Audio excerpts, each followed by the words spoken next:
Some It's a great, sandbox. wide It's a shots soapbox. in that. It's Fanbox. Welcome to the Real Study with your hosts, Mr. Snitbits, I was pleasantly surprised. Black Girl Marvel, I cried laughing. That was hilarious. Tyler the Filmmaker. It's like so much depth. It's like nowadays it's, you got A shot, B shot. All the movie things. There's some great, wide shots in this. Janine DeBean. Each other. They just kind of look like they were having fun and doing their own thing. Produced by Hyena. And me, the Real Study movie voice guy. But this was the first time where I got to see it told in a way where I was like, oh man. Let's go to the poster wall. Hello and welcome to The Real Study. My name is Mr. Sibitz, and with me tonight we've got Black Girl Marvel and Janine DeBean. No all the movie things tonight, but he is off running around Louisiana, I think, or somewhere. He's on location. Right? He's always doing something, right? It's just what he does. But tonight we are actually going to be talking about two films that we picked for Juneteenth, which just passed recently. And so we will get into these two films, The Blackening, the horror comedy, and then the documentary, our first documentary over on the panel is Horror Noire, the history of Black horror cinema. Don't forget, in about 2 weeks, we will be doing our Man of Steel debate, which will be me versus the entire panel about why this is the movie that it is, one way or the other, however you fall on that.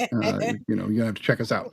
That said, we are going to move over to the main screen and say hi and talk to everybody. How are you guys doing tonight? Are you having a great evening? Doing good. Yeah, doing good. Had a nice lunch, and now I'm ready to hang out with you guys. So. Oh, what you had for lunch? I always want to know. What you got to tell us. We went to a Mexican restaurant, and it was I can't remember what it's called. It's one of those big kind of Mexican black pot things, and it's just full of meats and cheese like a skillet, sizzling. Yeah. Ooh. And it's just full of all kinds of meats and yummy stuff, and you just dip your tortillas in there. It was so good. Okay. Now, okay. I wasn't hungry. Now I'm hungry. You feel me? You got me a dipping in cheese. I'm like, right. Yeah. I think it's called a molcajete. But okay. I need to know though, Janine. I need to know because I didn't message you or ask you, but I need to know. How was the anniversary? How was Disney and everything? Oh, it was wonderful. We had a really great time.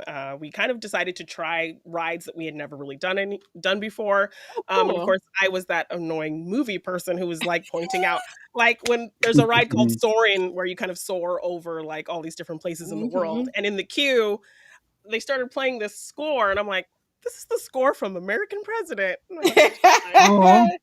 Okay, that is one of my favorite rom-coms, even though it's weird that it's a rom-com.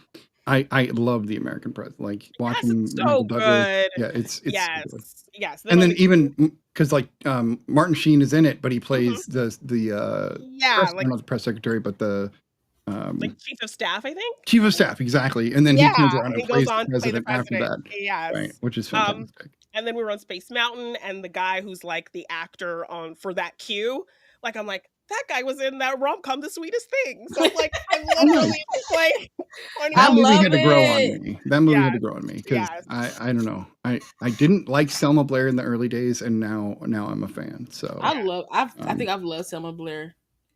I think it was Cruel Intentions and just that character. Yeah, I feel it's probably since Cruel Intentions. Honestly, I just think she's always been a phenomenal actor. I always get excited when I see her in things. Yeah. Right. So yeah. You were going to tell us about social media, Bob. Oh, was I? Oh, okay, cool. As always, folks, we love it that you come and join us here. But while you're on YouTube, just go ahead, hit the subscribe button. Make sure you get all the notifications when we go live. And if you want to join us over on our own social medias, because we're on Instagram and TikTok and Blue Sky as The Real Study and separately as ourselves, we do our own little snidbits and tidbits, every now and again. And if you can't watch us live, if you're in the car or you want to still listen to the podcast, we are on all podcast streaming platforms. So that's Anchor and Podcast Republic, Apple, Spotify, all the good ones. We're on there. You can give us a good little commentary or some ratings, just to help push us up the algorithm. We're looking for sponsors and people, commercials and things we can do for people to like, join us in on here. So if you just want to be a part of the Real Study, you can also join our Discord. We have some phenomenal talks over there. We do want you to just send in your requests for a film, or now documentaries, now that we're doing those. We do have veto power, but we never use it, rarely, if ever. I always say we watch I'm the looking room. for that day. I want to watch. Listen, I want to that day, know right? what's the film. What film is going to be the film Like, that we hell veto? no. They'll be like, I'll tell you nah, we're one. not I doing can tell you it. one that if somebody were to request Birth of a Nation, the original, not the remake, I would say I would axe that. I would say, And no. I doubt anybody would. So the remake, Right. though. Woo, The remake different. That's different. Remake is great. They took the name, which I really like. And we'll get into that more when we get to Horror Noir. But as always, you guys, just follow us on all social media. Join us on the Discord. Let's have a discussion. Because that's what we do over here on The Real Study. Back to you, Mr. Snippets. I love it. Thank you, La. Also, we also have the Reel Arena that we didn't discuss. Yeah, I forgot to say that. Okay. No, it's okay. The Reel Arena is sponsored by the Real Study as well as other sponsors. We are, of course, looking for more sponsors for the Reel Arena, but it is the ultimate movie game show that has trivia as well as trying to pick what the slide is for the film, or answering quotes and things like that. Janine has been a contestant on it. She actually was a champion at one point, and then sadly got defeated. But you back. At this point, the person that is two-time champion is Peyton, and that kid is a machine. Like, he knows his movie stuff, which is just wild. I just say his name for half an hour, basically. It's I'm looking for somebody to come up and try to beat him. So if you know anybody that thinks they can beat him, please tell them to reach out to us, and we will get them on the show and see if we can beat him. We will, of course, be doing another episode next week. That said, there was one little tiny piece of news that I wanted to talk about, so we'll go to that right now. Now it's time for the real news.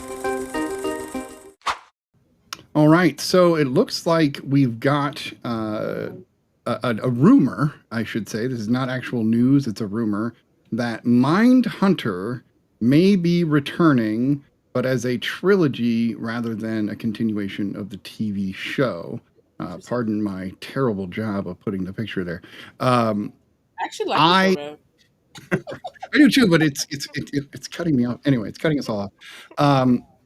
I'm a huge fan. David Fincher, of course, produced and directed a little bit of this. This is one of the best TV shows I think has ever been produced, and it only got 2 seasons, and it left on this like huge cliffhanger. So I think all of us fans are angry that we didn't get more when we did, but now they're talking about bringing it back as a Netflix trilogy, which maybe will be good, but it's still Netflix, so we'll see. But if Fincher has anything to do with it, it'll be great. Yeah. Have either of you seen Mindhunter yet? No, but I've heard of kind of the fan. No, I've heard of it. It is on my queue.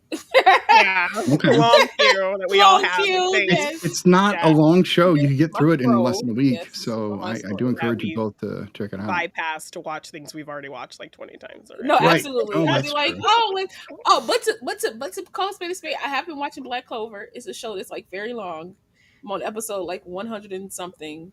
Dang. 144 or something like that. So I've been watching that on Netflix, so things been held up. But I heard good things about Mindhunter, and I also like the what is his name? Jeez Louise. What's his name, you guys? The kid?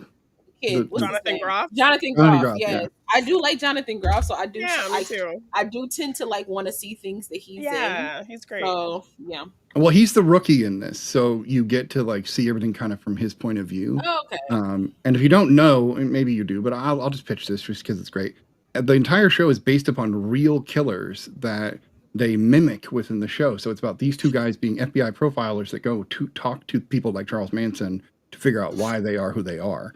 And come on, Criminal Minds. it delves into that as they deal with other real-time killers in the show. So it's pretty phenomenal. Definitely worth a watch. But I'm sure there's more news out there than that, but I couldn't resist this one. So absolutely. Janine, you got to see a really anticipated film this weekend. Yeah, Can you tell us? You saw it last night. Tell us about 28 Days Later, if you can. 28 years later. That's what I meant.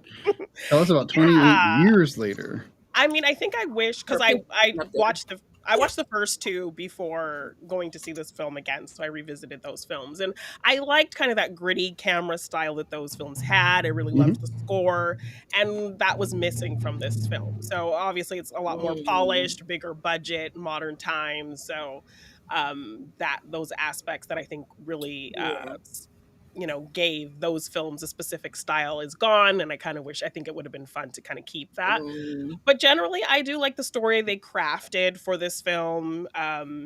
It's the opening is really strong, and then we kind of cut to our 28 years later. So we get kind of an incident of something happening, and then we cut 28 years later to this community of people living on this island. And there's this causeway that they can walk across to get to the mainland, where they can forage for things. And it's kind of become this tradition in their community where when you're like hit 12 to like 14, 15, you go out to the mainland to get your first kill of an infected. And you can only go across this causeway at certain times because if the tide rises, then the water completely covers it and you can't walk across it. And if you try to go across it when it's filled with water, you could get pulled out to sea. So it's this whole kind of, timeline of like how long you have before you can kind of go back to the causeway to get back to their island. Oh, wow. So Aaron Taylor Johnson is the father, and he's taking his 12-year-old son Spike out to get his first kill. What's her name? Is it Amy Comer? She plays from Killing Eve. Yeah. She is the mother, but she's really sick. So that's kind of the family dynamic, and of course they go to the mainland and Jodie Comer, and things kind of develop from there once they get to the mainland as he's doing this kind of ritual. So yeah, we meet some interesting characters. We see a bit of a strange evolution with the infected. We're dealing with different kind of species, almost like alphas and that kind of like Left 4 Dead. I don't know if you ever played that video game, but very much like there's a lot or even like Walking Dead. Walking Dead eventually started having different like walkers or zombies and things like that. Yes, and like Zombieland 2, where they've kind of adapted, like they have the Homers and the Hawkings and different kind of species growing. So now we're dealing with like alphas who kind of almost lead packs of infected and that kind of thing. So you also get a very interesting thing with an infected as well that kind of leads to an interesting story development. So they do try to add some interesting things in there to, not make it the same as the other films. And I do like the story they crafted. Of course, we do get one or two dumb character moments where like, why didn't you just do this thing? It could have saved you a lot of trouble, but okay. But generally, I really enjoyed the story they crafted. I think a lot of people are polarized by the ending of this film because it's a huge, weird tonal shift. It's like it becomes a bit of a cartoon at the end. So would you say that's due to Boyle or Garland? Because Garland wrote the screenplay. So would you think that's... It's probably... I don't know. I mean, if Garland wrote that, then it's on him. And so I'm really curious to see how this ending played out in terms of the crazy tonal shift that it took. How Nia DaCosta, then how she connects to that tone.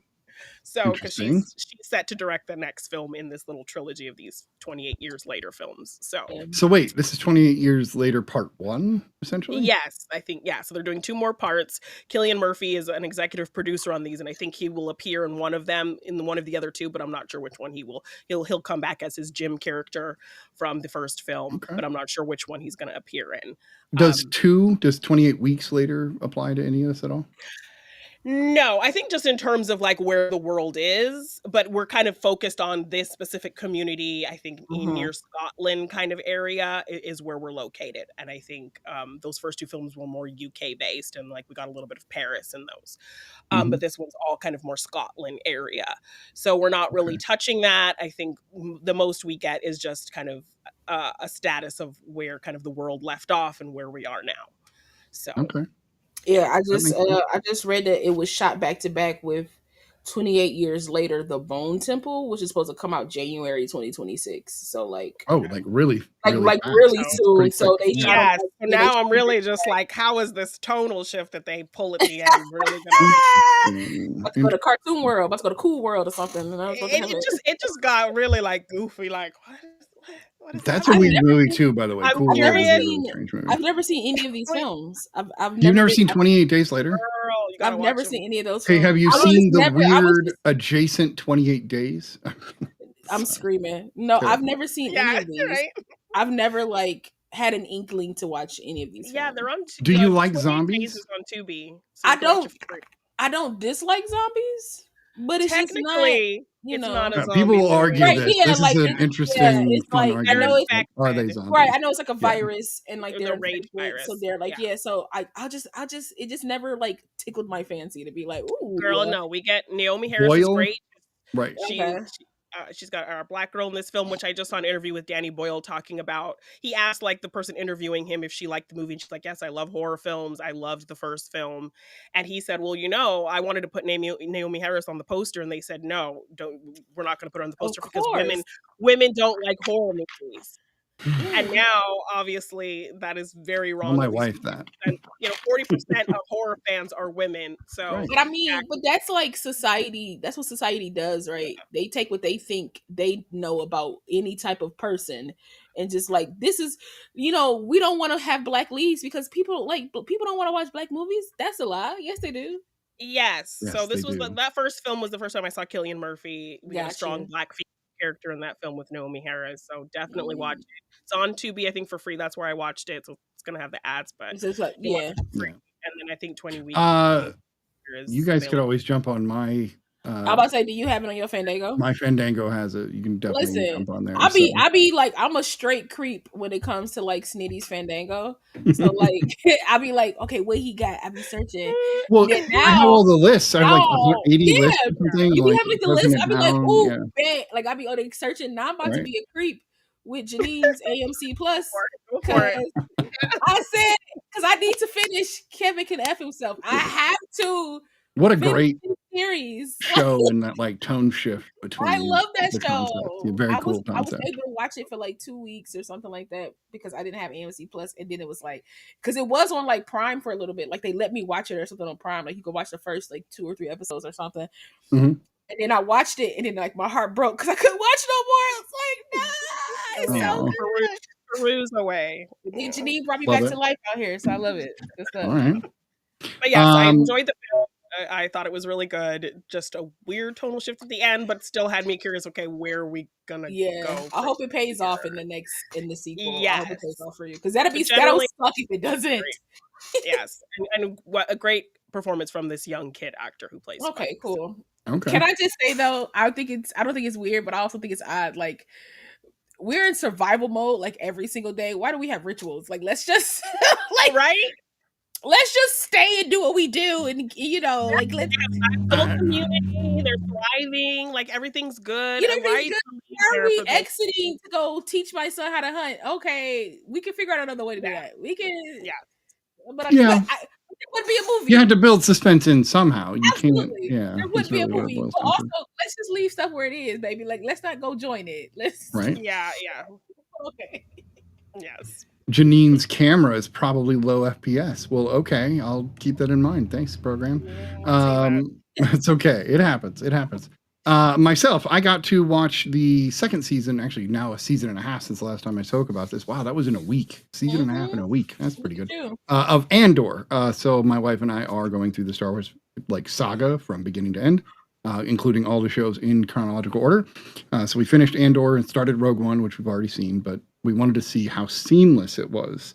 And I'll tell you right now, pretty goddamn seamless. I was pretty impressed by how they literally just took you from like Cassian Andor, this like, just dude trying to survive and maybe a thief of sorts, and that's it, to a rebel leader. How do you go from thief to rebel leader? But it also, like I said last time, is this great like breakdown of how the rebellion comes to fruition. And I don't want to say anything about that because that's actually the most exciting part about the show is you get to see who and what is behind all of that, and that's the fun part. The feel, the ships, the moments, there was a moment in season 2, like episode 2, where the place they were at, I recognized it because they did such a good job of putting it into the show that I was like, that's this place. And then later on they showed a little tag and I was like, holy shit, like they did such a good job. You cannot tell that George Lucas didn't produce this show. That's how good of a job they did. And I went from thinking, oh, Cassian, he's all right or whatever. Like I didn't find myself in love with the Rogue One characters. And now I'm like, everybody stay away from Cassian. Like he's my guy, right? It enriches that really does. So much more. And that's what I'm excited about. Cause like in the movie Rogue One, you see Jane Erso and you're like, oh, okay, this is her story. And you like follow along with her. And then there's this Cassian guy and you're like, who is this guy? Who cares? Right. And now when we turned on Rogue One, I was like, oh, can we get past Jane Erso's I don't care about her crap. I want to see what happens with Cassian. So yeah, same thing with K2SO and everything. It really does bring all of it together. The one weird part was that there is no Jimmy Smits in Andor. It is Benjamin Bratt. There was a scheduling conflict. Right. So, he did a great job. He did a fantastic job, but they don't have the same presence on screen as each other really at all. So it kind of throws it. But that's a pretty good stand-in though, because they are. No. I haven't seen the acting at all. Like but I'm style just saying of that, like, human, style of human. Style of human. Yeah. The style of human.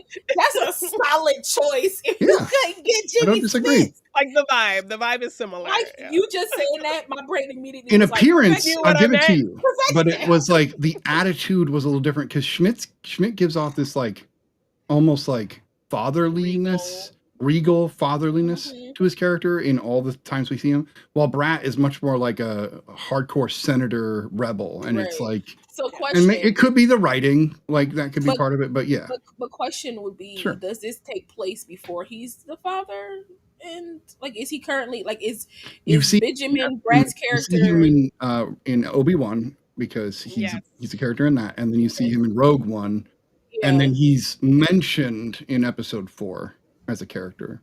But she's asking, is he a father yet? Right, but I'm just saying that like Benjamin Bratt's character. Oh yeah, he's absolutely a dad. The entire time you see him, he's a dad. Okay. The only time, I guess, in Episode 3, he's not, and that's when he adopts Leia. Okay. And that's when he's a father. But by the time we get to Bratt, he's 100% been a dad for 20 years. So. I was curious, because I was like, maybe it's like it could possibly be explained by him just kind of like being younger, being focused on something else. But okay, I got you. Yeah, and actually, you see Schmidt, you see Jimmy Smits, and then you see Jimmy Smits, then you see Benjamin Bratt, then you see Jimmy Smits again. So it's like they kind of shove Benjamin Bratt in the middle, which is weird. And the other weird thing about Andor is everybody is 10 years older than they were when they filmed Rogue One. So like you can tell they're older, and I'm just like, better than digitizing them, I think. I'll use my imagination to get past I like that. stuff like that. I don't need you digitizing everything. Like, okay, like I understand if it's like I can suspend disbelief and be like, feel me? Like I can exactly do that. Right. Yeah. Now I get it if it's like maybe it's like 24 like hours whatever later. Saw movie you know what I'm where saying? they put Tobin Bell in a backwards hat and like It's that's like if you're doing something that's like, it's 24 hours later or a day later, I could kind of get you possibly like clearing up like some stuff, but let people, it's all make believe anyway. We can make believe that they not 10 years older. Like just like I let go that it was I'm only talking about it now during the show. I was like, that's not Bail Organa. That's terrible. You guys suck. How did you feel about Mon Mothma and like the development of her character and getting to know her? Okay, so more. You're talking to an old school Star Wars fan trying to bring myself to the modern and like just reconcile that. So there's two parts of me. The part that's like, oh, I'm totally in and I'm buying all this. I'm fine. Nothing bothers me. And then there's a part of me that remembers all the books that I've read. As you can see, anyway. So my experience with Mon Mothma was the original trilogy. You see her for a moment. Many Bothans died, for this information. That's like kind of all you get from her. And then we get her in the later books in the Legend series where like you get to know her very, very, very well. And so I think they did a great job of plucking that character out of the Legends series and putting her into Andor. So yes, I think they did a fantastic job. You get to see, like, if people don't like politics, don't watch Star Wars for one. Like, just don't do that to yourself because I don't know what you're doing. If you don't like race wars, don't watch anything dealing with deep, heavy politics, fascism, etc. But then you take this show and it's like there's a lot of stuff about the Senate, and like they really get into what's going on with the Senate between the rise of the Empire and the dissolution of the Senate in episode 4. So yeah, I really like her is what I'm trying to say, Janine. The actress does a great job. You feel for her character. You can see that she's overly privileged, but doing her best to try to still fight for the little person in the world. And how did you feel about her big moment? Her big moment? Oh, you mean her speech, if you will? Yes.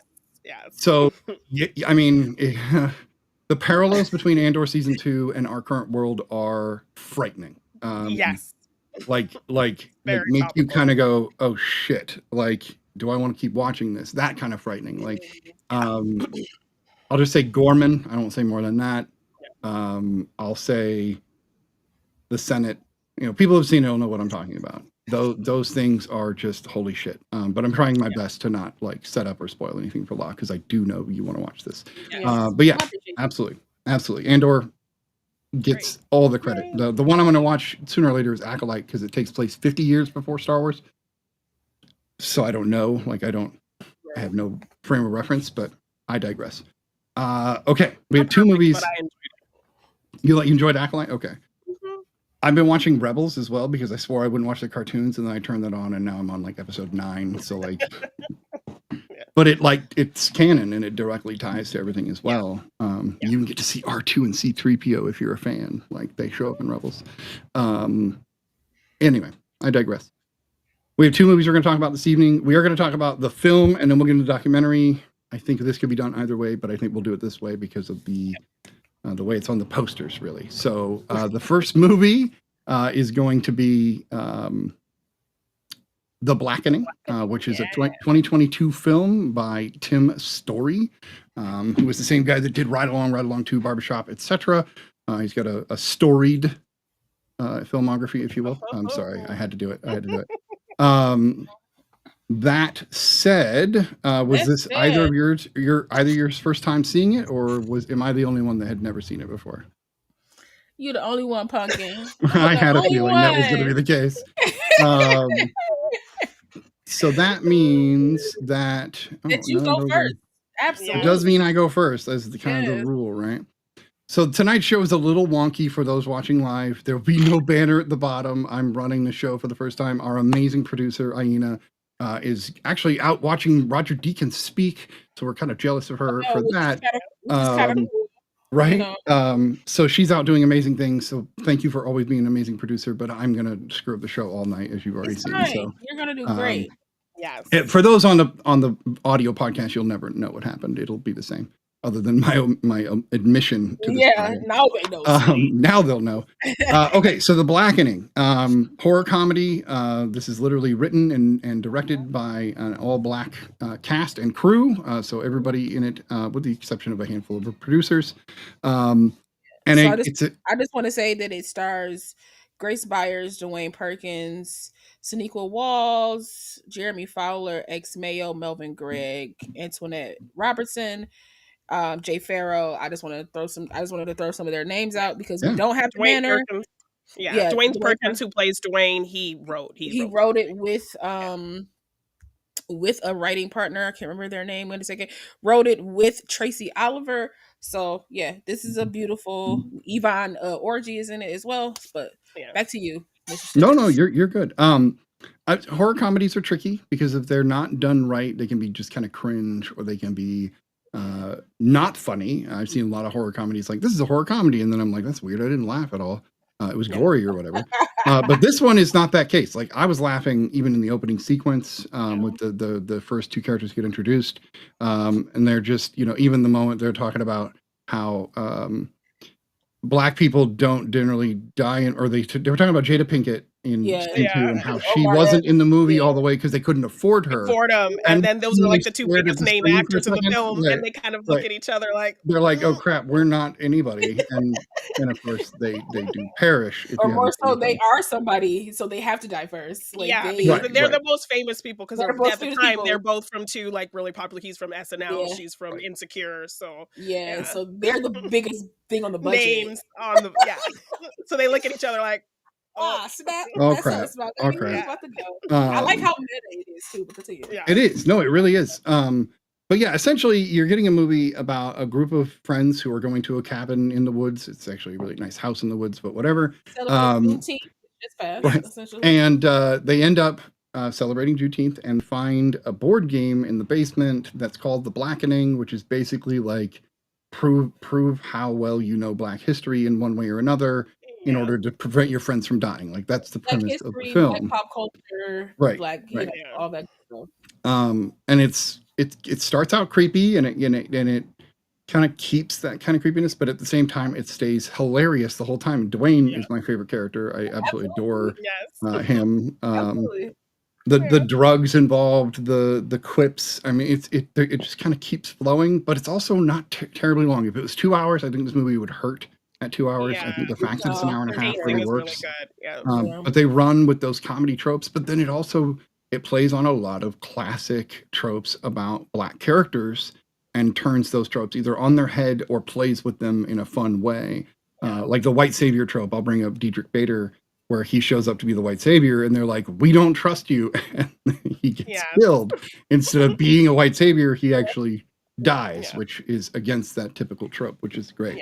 I mean, he was and the funny part about it, he dies while trying to save. Like right. Let's go, and boom. And I love that he was on, like he had the mask, like the killer's mask, and he's like, "No, I promise I found that." And we're like, "No, you didn't." Nobody would believe anybody saying that. And then it's true. He really did find the mask in the woods. So yeah, I enjoyed it. I did have the killer pegged from like the get-go, but I mean, they're not really trying that hard to hide it. So, so La, what did you think of the Blackening? Was this your second time, 10th time? What how many have you seen? I don't know. I probably like third or fourth, maybe. Okay. And plus I watch a lot of reactions to it, so I won't even count those. But like, I mean, I guess I could. So it could be like 15, 20, because I like to see what people, how people react to it and think about it. I will say this though, there wasn't a lot of white reactors reacting to this. There were a few, but there weren't a lot, and I was kind of like, maybe y'all will come back around. Well, no, Dead Meat. I talk about Dead Meat a lot, but they actually did a podcast episode where they did bring a Black horror creator on to discuss the film with them. And so they did a whole podcast episode about this movie, and they just did a kill count on it as well. So they're white creators. What was the kill count? Like 7? 4? It's a low number. Yeah, I've seen a few. I haven't seen as many as I would have liked. I'm like to at least like partake and just because my thing is I think a lot of white creators like are afraid to give an opinion on Black created things, and nobody's saying you can't have an opinion. Just exactly, but that's why I love that they brought a Black creator on to kind of discuss the film with them, maybe tell them things that they missed because they did the same thing. Understand something. They did the same thing with Prey. They brought a Native American content creator on to talk about that film with them as well. And to me, that's smart. Like that's what you're supposed to do. So like I feel like a lot of white creators are a little bit afraid to have their opinion. Have a commentary on that. But you can have a commentary, but like. And I don't even have to necessarily say that you have to bring somebody on, but like I think it'll be smart. But I mean, if you have that fear, right? I feel like it'll be smart to do that because again, I think that's why a lot of people didn't really get Sinners. A lot of white people didn't really get Sinners because it's like you don't fully have like the weight inherent to the culture that you're not aware of, that looks stupid, that doesn't look right, and you need somebody to kind of fill in those gaps. But I digress for me saying it, even though it's still kind of like in line. But I thoroughly enjoyed the Blackening. I always love to see people that look like me on screen for one, people that joke like me, that like talk like me, and again, just like because I want to make sure I get the names right. So Grace Byers plays Allison, and Allison is like the mixed child, like she's the biracial kid, and you know, people talked about her because of how she talks and things like that. And I'm not biracial, but I do enunciate my words. And people have told me that I sound white. And people have like, as, right, you know, as grown up as a kid. Oreo cookie? Or did you get the Oreo cookie? So it's just like, there were bits and pieces of every character that I could pull and like inform of myself as a person, right? So for her, I had that, and like, you know, then you put a plus size girl in there that just makes me happier. She's also funny, and like I'm funny. I'm like, we're swimming. Swimming, man. Yeah. Well, she asked for that. She was like, I want to show, like, I want to fight the stereotype that big people and black people can't swim. So I want to be swimming in the scene and doing a good job at it. So she actually asked to do that to kind of. Well, she's like dodging bolts like in the water. Like that was impressive, man. Like I love this, and I love that. Like, even though like Grace Byers' character was like kind of hopped up on some pills. They kind of made her a little loopy and everything. She still got the job done. Like, she still came to protect, right? Like, it was just like the trope of like black man having a gun, but he did have a gun, and that gun was necessary because oops, look what happened. Like, so you were like. The moment where the gun gets pushed, like that was and Clifton like he's like, I couldn't help but ruckus laugh. To me, that I was screaming in the theater when that happened because that's such a funny thing. Because like, why are you doing this, sir? No, please, this is a more accurate shot for you. You can focus a little bit better this way. Like, it's just there were just things in this that it felt like.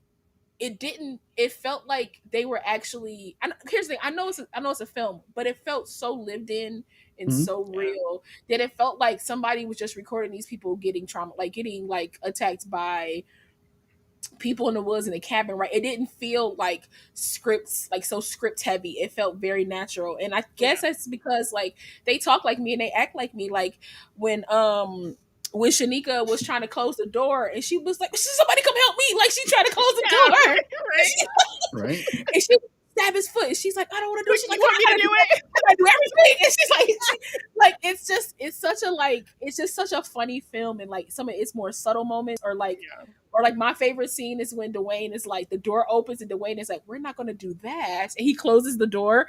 Like, because we don't go inspect things. We're not a group of people that go like, let me go find the danger that I feel is about to happen. We don't do things like that. So like those little things. So when she's like about to throw up, when she's like about to say, I think we need to split up. She's like, we like, because like, and to me, it was kind of like they were also making fun of like white tropes. Because to me, those are white tropes. The falling, the going out the door when the door opens like dramatically, like suggesting we all split up. Suggesting that we all split up. Those to me are like white horror film tropes that black people have plenty of times been in theaters and been like, man, I wouldn't have did that if it was me. Like, I would. And this film was like a compilation of I wouldn't do that if that was me. But then realizing that sometimes you got to do it to keep moving, because if not, we just sitting here and we gonna die. So like, I love this film. I thought it was funny. I love that everybody felt very connected. Like they all felt like old friends hanging out. You know, there was beef between characters. Like you have like the best friend trope, you have the triangle trope, but that trope was like broken because it's like it wasn't two people vying for the same man. It was kind of like two people vying for the same best friend. Like, you know what I'm saying? So like that was a cool little thing. I know that Clifton was supposed to be like a twist, but it kind of wasn't. It wasn't really. Yeah, and even like. Yeah, for him, they should have done maybe at least like a Kaiser Sose thing with him, where like, he took the twist out of his mouth and he. That's what I was hoping for as well. I was just like, this is an act. This has to be an act, right? Yeah, it just felt very goofy and silly, and it didn't align with the rest of the comedy of the film. Because, like you said, the comedy felt very organic, and then he's putting on this like. Which automatically makes you sus of him. And you're like, he's a person that did something. Like you're already. Like sus, and on top of that too, everybody was like, "How did you know about this? Like, what are you doing here? Like, who invited you? Like, who invited you?" And that's to me still a question: how did you get here, sir? Because I don't believe what you said. But it's Yeah. like it kind of usurps some tropes. It kind of like throws someone on its own head, but it's also like fresh and creative and like funny and plays on stereotypes that people have of Black people and things like that. Like when they got saved at the end and they still got hit with water because but even the debate they're having on like who should we call? Like who should we call? Like we calling the cops? We calling the cops because we gonna get caught on this. Like and that's a real conversation because like what do you do in that situation? So like you like it was to me it was like a solid film. Again, the Clifton like twist wasn't really a twist, but I enjoyed like I liked his motive. Right. I liked his motive. Right. I was just about to say that. Like I loved hearing like why he felt this way because in our own community we can isolate people like that because they're too white or they're not Black enough, like which is like a theme throughout the whole film, which you know I've been in spaces where like me and Jenny about to link up on this in a minute. I watched Dawson's Creek, you know what I'm saying? Like people like you watching Dawson's Creek, like what you watching this? You know what I'm saying? Like the friend thing, the question that the comes friend like thing was the answer is no, like, I didn't watch that. I watched Living Single. Exactly. I was like, wait. I was like, the trickiest of questions because I would have I've watched all the Friends. I could have answered that question easy. So like that was nothing for me. So I'm literally looking at the Friends Lego set. Yeah, we stopped the movie and we're like, wait a minute, wait. Aisha Taylor. You know, we knew Gabrielle Union. We knew a couple. You know, and then it makes you want to answer the questions too. And to me, they asked very fun, like informative questions that make you go like, dang, what season did the Black Aunt Viv switch for the light skinned Black Aunt Viv?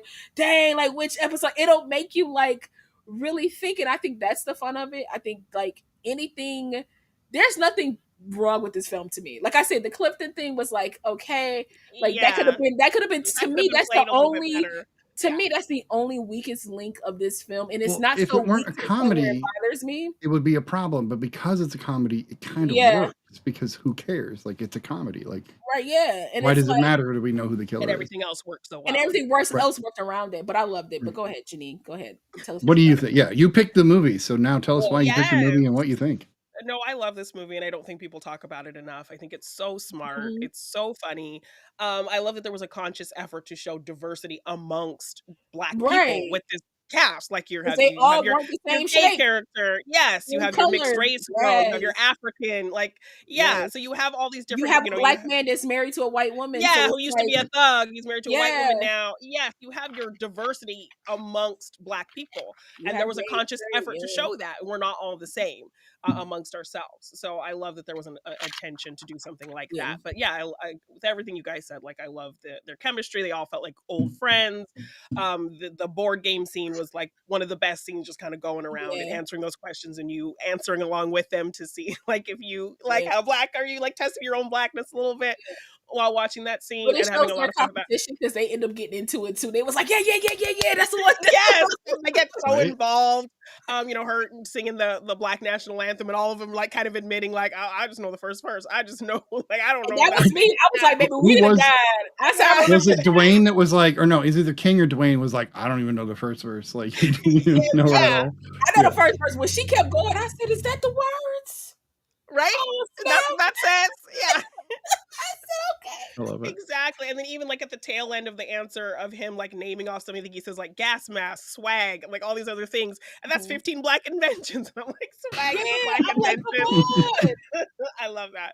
And then when we get to the question of like who is the Blackest, like, and them debating it amongst themselves was like a really funny moment as well. So just so smart in terms of featuring Black characters in a horror film, them playing against those tropes, them playing with those tropes, them being very self-aware, just incredibly funny for the culture. I think, Black people will get things, white people might not get everything, but they'll still find a lot of enjoyment in the experience of watching it. And like the best tagline ever, like we can't all die first. Like so good. No, and I love that. Like it prevents that trope from existing at all because you're going to have in this case like a final group, which was nice. Which I love. That's also a change. Yeah, and that was a conscious effort as well. Like no one's gonna die. None of our characters are gonna die. We're all gonna have them survive this movie. Well, I love King gets shot And then he gets shot again through the exact same hole. He's like, it just hurt again, but it's fine. Like, I'm fine. I can run. And then he gets shot in the leg and King went through the most, and I was like, what happened on set? Did we not like Melvin Gregg? Because we put that boy through a lot. Right. I love that, they call his white wife the man. The man. He's like, calling my wife the man. man. Calling my wife the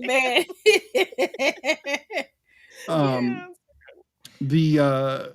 The scene where they talk about who the blackest is, because that comes up again later, but they when they find out that Clifton is a MAGA supporter and voted for Trump twice, and they immediately all turn on him, and I'm like, all right, and now I have a reason to hate this guy, and he's a villain. And it made it very easy to go, okay, let him go out there. But the way he was taken down was a little sus, and that's, I think, when I was like, he got dragged away a little too easily off camera. Yeah. But my thing is, I found it very, well, not my thing is, but I just find it funny that when they dragged him, his shoe came off. I'll always laugh at that. I laughed at that too. That always crack up. And it's very similar to when, like in Iron Man, Iron Man 2, when they were dragging Mickey Rourke back and his boot came off. When they were dragging him out, it came off. That made me laugh too. So like, that probably wasn't even supposed to happen. It wasn't. I know it wasn't. And so I'm just like, thank you for leaving it in. Like, things happen. And they should, because people lose their shoes. That is a reality. Yeah, that's like, a real thing. Shoes come off. My body not flex. This shoe coming off, baby. I just thought it was funny. Right. Yeah. No, it's so fun. I was trying to think of just regular horror tropes as well, because this is a horror comedy, so it's going to have typical horror tropes. And they did add a harbinger, but he never said anything, which was really interesting. There was the just guy sitting outside of the supermarket or the like convenience store or whatever. It's typical to have somebody who's just gruff and old, who's going to eventually be like, I warn you off from this. And then I was like, that never. Yeah. So they kind of threw that trope out the window too, which was interesting. Crazy Ralph or something from the Friday the 13th movie. Right. He's the dad of the twins, right? Because he was in the picture with them, correct? I didn't catch that. Yeah, I don't know if I caught that. That doesn't mean that he's involved, though. Like, he obviously wasn't involved. It was just the twin guys. But the picture on the thing where they moved, she was like, "I'm gonna move y'all for the weekend." I think he's in that picture with the two big burly brothers. Yeah, with the two burly brothers. Because also when Shanika comes into the store, he automatically watches her. So he's watching her in the car while she's dancing and just thinking it's her. Yeah. Then he watches her while she's in the thing. So even if he didn't like kill anybody, he still instilled those things into his son. Oh yeah, no, those guys weren't racist because he was a nice dad. Right. Like, you know what I mean? So it's right. like, to me, he's still a part of it. Yeah. Like he's still a part of it, because you're still, those are still aggressions towards Black people for no reason. There's no reason for you to act this way towards this woman. You don't know her. She's never done anything to you. She's just coming here to shop and get gas or something like that, and you're already turned off. Yeah. And that's she's about to spend money too. Why are you stopping the patrons in the store? And that's like a societal like trope within this like film of how we don't even have to do anything to get ire from other people. Like, we don't even do anything, and we still spend our money. You mentioned Hyundai or whatever it was. However, you said that. Hyundai. Like, listen, I said, I remember being in the theater. And he said that, and she was like, "Yo, what? And he said, when I tell you everybody lost their minds in the theater when he kept saying that, because baby, that car ain't fancy. No offense to Hondas, but that car ain't fancy. Calm down, sir. But I will say he played his part. Jeremy Fowler, he played his part. He did. He went all in with that. Yeah, to me, he was very. You feel me? Like, to me, he was very much like if Steve Urkel went nuts type of thing. He's very. I got the Urkel vibe. 100%. Yeah, he's a horror like Steve Urkel. Yes, but his little chime-in moments got some laughs as well. Yes, absolutely. I can't tell if it's him or not. I got the picture. Sorry, I'm looking at the picture of the twins. Oh, the twins. There's a mom in the middle. She's smiling way too much for that not to be normal. I don't think it's him, actually. It might be. I'll look again after the show to verify, but I don't think it's 100% him. It doesn't matter, because he still shook his head at somebody trying to just enjoy themselves, and that's just not okay. Like, let people be. Let people be. Absolutely. Listen, Grace Byers, who played Alice, and coming out with the Wolverine, with the coming out she was good. just what she, and then the quip she made about Rosa Parks, she was like, no, but Rosa Parks ain't. She would sit down. Sit down, did Rosa Parks sit down? She's like, yes, she was. She was. That's what she's known for, right? I did like the candlestick coming back at the end, and she just kind of went ape shit on that dude's head. Yeah, and just all the jokes after that, when she they went to hug her, and they're like, no, never mind, let's shake the hand. She had a little bit of brain, a little bit of brains in her hair, and just her whole kind of diatribe about Black women always having to do everything. Why don't I have to save everybody? Yes. And when I was watching the kill count on this, he did kind of make this comparison that the slow-mo of it and her just constantly beating felt very much like Corey Feldman in the Friday the 13th movie, where he's just like, die. Friday 4, Yes, and then it did slow down like that. It was even from the same angle, maybe not perfectly, but that same below, seeing mostly her. You mentioned the Harbinger from Friday the 13th, the original, and I just saw that clip, and it's really funny because the Harbinger is seen as the creepoid in that moment, but the guy that's giving her a ride is talking about, oh, there's girls up there just like you, and being a total creep, and the Harbinger's like, don't go up there, you're gonna die, and that's literally all he says, and yet he's the creep. I'm like, no, the Harbinger is a good guy in this movie, truly a good man, but I digress. Do you guys have a favorite character? I like Dwayne. I think Dwayne's really I like funny. I like them all. I love Shanika because I just feel like as an actor I could have played her role. Yeah, I feel like I could have fit nicely into being that role, and I just think I think she's hilarious. Everything that come out of her mouth to me is just funny because when they walked out, she was like, "Ooh, y'all smell like sex." Like dick, and then I didn't like hearing somebody was like, "Oh, I got a little smell of dick." I was like, Clifton, I sniffed some of the dick. That was a bit much. I also smell some of the dick. I also So she's just great to me. So but Dwayne is right there. Dwayne is right. Because they play very well off each other. When she showed up and scared him in the window, they played very well off each other. Yes, and then love you after kind of talking shit to each other. I did laugh pretty hard at the gay joke, not at being a bad gay joke, but he's blacking up my family. White is just gay, or gay is just white, but white covered is in wrapped dicks. up in a bunch of dicks. Yeah. I was like, oh my lord, that's. So there's a ton of stereotypes that they play off of in this movie. Pretty fun. My wife said that there we go. My wife said that she got a lot of scary movie vibes, that it had that same kind of scary movie feel. I haven't watched that in 20 years, so so I guess I'll have to go back and rewatch so I can compare the two to see if they have a great moment in there when we're here for Black TV. White people are dead. We're getting the fuck out of here. It's my favorite part of the movie. Because it's because I can see the comparison because they both play with those tropes. They both play around them. They kind of break them down and stitch them up in differently in a different way. And so I can see the comparison. And it's very it's very slapsticky comedy in a way. And not what you, I guess, straight comedy or however you want to This is a little more grounded in that way. No, this is a little. This is a little more. This is way more grounded than Scary Movie. Way more grounded. Aspects of there, but it's still some slapsticky comedy. They could kind of you can still see maybe they got inspired by some of the stuff that Scary Movie did, because Scary Movie still had some horror tropes and that very young 90s way of horror happened. So with this one, they kind of took that and elevated it a little bit, but still had really more self-aware and kind of a more grounded way about it. Right. Well, I think one of the reasons that might be, and this is going to come up when we talk about horror noir, is that this is post Get Out, and Get Out is such a pivotal film in the moment of history of film that everything after it is going to have to address what Get Out is essentially saying. Versus when Scary Movie came out, they were poking fun at a lot of white films in a lot of ways, because Scream is the primary film. And it's just interesting to see the two next to each other now, because they're 20 years apart, doing similar things, but with a different conscience of the society in mind. So I think that's interesting. Absolutely. Yeah.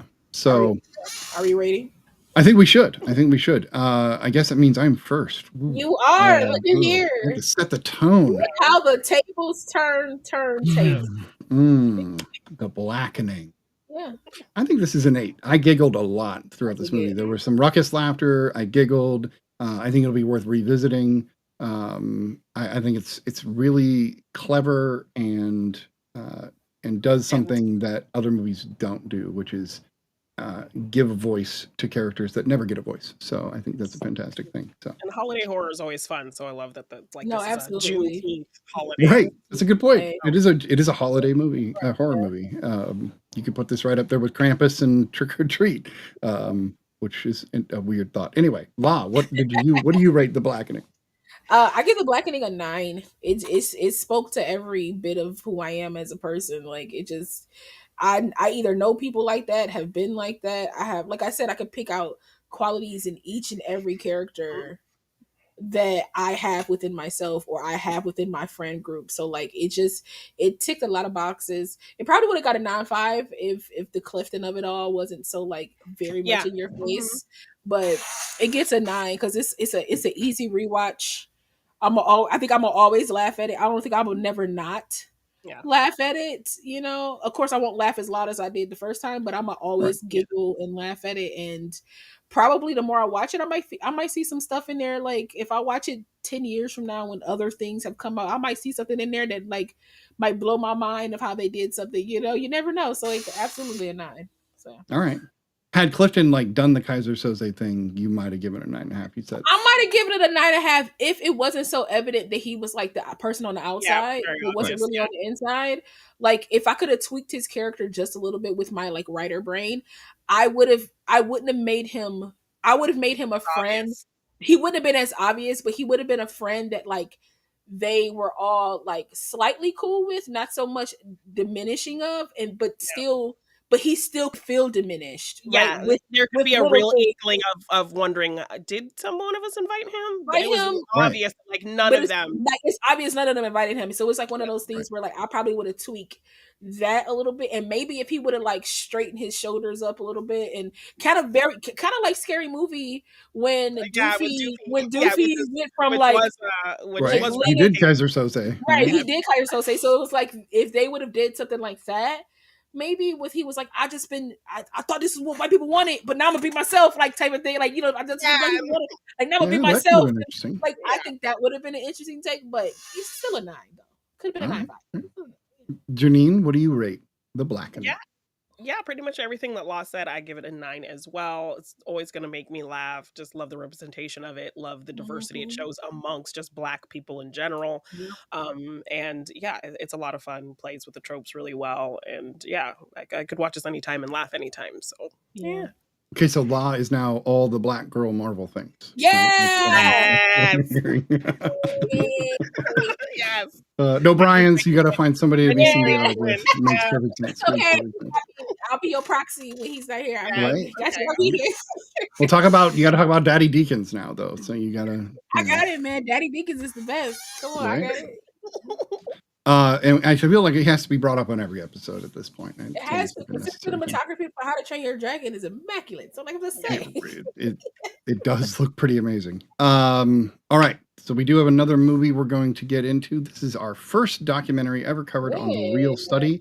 This movie is called Horror Noire, A History of Black Horror, 2019, directed by Xavier Bergen. And then gets some great interviews with Jordan Peele. Let's see, Tony Todd, Rachel True, William Crane, Rusty. I don't know how to say his last name. I'm going to do that. I'm going to move on from that. I'm terrible. But some amazing directors and writers that are brought up in this. Janine, you were the one that suggested this as well. So let's start with you since I went the Black. Also, I would like to note that I did make it for one of Janine's picks. I'm just I know. Nice. That is the first. Is it the first? I don't know if it's the first. No, it's not the first. It's like the second, I think, or something like that. But I made it. Yes, I appreciate you. I absolutely love this documentary as a horror fan. It gave me a lot of insights about Black people and Black characters in horror that I didn't even know about. It brought me to films that I wasn't aware of. Like, I think that's how I learned about Blackula from this documentary, and ended up falling in love with that film. Getting to see kind of what was happening in the world with Black people at the time of these films' release, and how that kind of affected the films themselves was really interesting. Like, I loved, when talking about Night of the Living Dead, like, the fact that, he didn't cast Dwayne Jones to make any kinds of statement. He cast him because he was the best for the part. And then when he's driving the film reels, across country, and he hears on the radio Martin Luther King Jr. died, like, now it like changes the whole context of the film he's about to release immediately. So just things like that. So interesting. I loved hearing William Crane talk about Blackula. And, if you think about, Blaxploitation, this huge Black subgenre of film, and there are not a lot of Black directors in that field. Like, a lot of directors who directed Blaxploitation were white people. And the fact that it's this kind of this really complicated genre where, yes, it's this great representation for Black people to kind of have their own thing, but it also kind of plays into not so great stereotypes of Black people, and to have kind of this weird genre. But the horror films within that genre are the most elevated, and horror itself also being seen as this kind of weird, kitschy genre. Right. But horror in a already kitschy genre being the most elevated that genre has seen was just a really kind of interesting layered thing as well. William Crane talking about his experience on set, being the only Black person there. Talking about, how they tried to segregate the dancers in the scene, have the white people and the Black, and he's like, no, let's mix these people up. William Marshall, who played Blackula, really advocating for his character, asking to make his character this prince, this person of royalty who is advocating for Black people and trying to end slavery, and having this conversation with Dracula, even in the 1700s, right? Yes, so early on, to end slavery and that kind of thing, because his character was not supposed to be this prince. He was the one who came up with that idea for his character to make him somebody of status. So just so many interesting stories about Black characters in horror, and how these actors kind of felt about playing them, the history behind what was happening in the world affecting how we view those films. I was a huge fan of Rachel True in The Craft, having that representation in that film, and her, like, at the time not thinking that her character had no racist, and then kind of years later coming around to like, no, that was a really important thing for her character, now that I'm hearing kind of what it meant to people now. So yeah, just so many great stories. I'm somebody who is so in love with representation in films, and so to see these people talk about the significance of Black people in horror, and talk about Black horror fans, and how horror can tell these great Black stories, and have these great conversations about them in the genre, it was just really well executed. I love it. La, what did you think of horror noir, the history of Black cinema? I thought it was great. It opened my eyes up to a lot of films that I need to watch.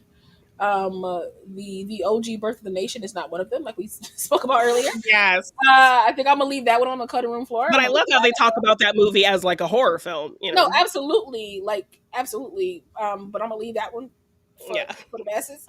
But I found it very informative.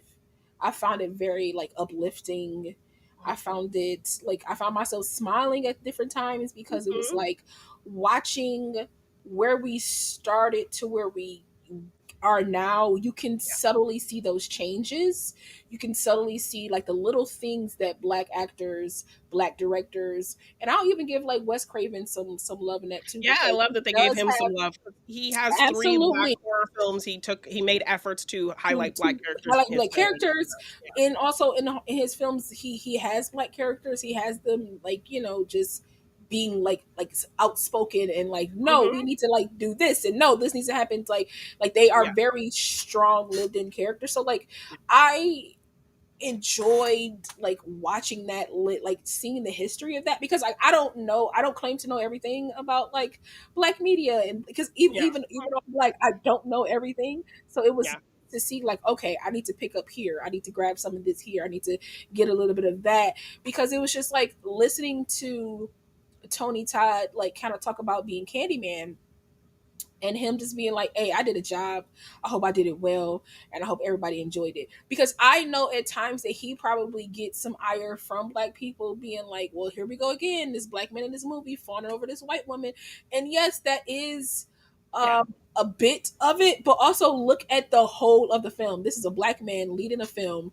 He's a Black supernatural character, like a Black villain, mind you, but it's done in a way that isn't like he was a man that was just living his life, doing his thing, that now, because of what was done to him, now I've become an entity that it highlights his story and his right, it highlights his the horrible racial tragedies that were done to him, exactly, to make him like I'm not like this because of just me, I'm like this because what was done to me. And to me, that's already a social commentary of like where we live, because a lot of people get stuck in that, like, this was done to me, and now I have to release this pain in some way. In this film, and that film kind of turned him into like a figure that would kind of like take care of that.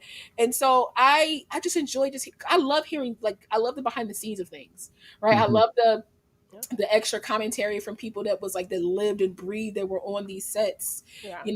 I love, like, Tales from the Hood is one of my favorite anthologies. Rusty Cundiff talking about all that, talking David about all of that, being a Shakespearean actor, and picking David Allen Greer as a child. I was always obsessed with that, because I loved David Greer growing up. Always thought he was funny, watching him on Martin, watching him in Living Color. Like, watching him do these things in these different movies, like in Jumanji, like he was like one of my favorite, Blake Man. He's like one of my favorite things in like Jumanji. So like, to hear Rusty talk about how, like, he knew of him, he knew like he had more in him, had it in him to do like, that. He knew he had it in him to play that part. He's not just a comedic actor, right? Even though that's where a lot of people know him from.